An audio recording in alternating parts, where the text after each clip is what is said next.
Ganeshpeth police स्टेशनमध्ये काल रात्री आमचे नाईटला पेट्रोलिंग स्टाफमध्ये डिटेक्शन पथकाचे आमचे सुमेध म्हणून पोलीस शिपाई आहेत आणि त्यांच्याबरोबर एक शौनक म्हणून होमगार्ड आहे. तर ह्या दोघांना आम्ही पेट्रोलिंग नेमलं होतं. त्या दोघांनी रात्री 3:30 वाजण्याच्या सुमाराला 3 मुलांना एक स्प्लेंडर मोटरसायकल ढकलत घेऊन जाताना पाहिल्यावर त्यांना अडवलं आणि त्यांच्याकडे चौकशी केली. त्या चौकशीमध्ये त्यांनी थोडी उडवाउडवीची उत्तरं दिली. काही संशयास्पद त्यांचं आढळून आलं की त्यांना त्या गाडीबद्दल सांगता येत नव्हतं. मग त्यांना पोलीस स्टेशनला इथं आणून व्यवस्थित इंट्रॉगेट केलं असता त्यांनी ती जी गाडी आहे MH36M7691 ही स्प्लेंडरची गाडी आहे.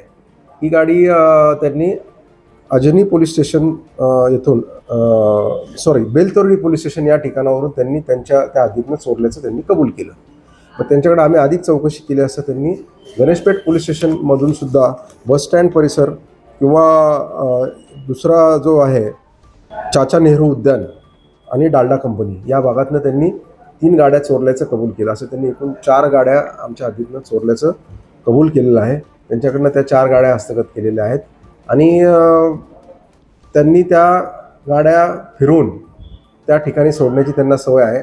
यामध्ये आरोपी 2 जे आहेत ते नाबालिग आहेत, म्हणजे विधी संघर्षित बालक आहेत आणि एक जो त्यांच्याबरोबरचा मोठा आहे तो नितीश सहदेव उफाडे म्हणून आहे. हे रामटेकनगर अजनी पोलीस स्टेशनच्या हद्दीत राहणारे आहेत आणि गाडी चोरायची आणि ती फिरवायची आणि मग सोडून द्यायची पेट्रोल संपलं की, असं त्यांची मोडस ऑपरंडी आहे. तर त्यांच्याकडनं 4 वाहन, एक वाहन आम्ही रात्री जप्त केलेलं आहे. 3 वाहनांची त्यांनी कबुली दिली. टोटल मुद्देमाल हा जवळपास 1,10,000च्या आसपास टोटल मुद्देमाल आहे.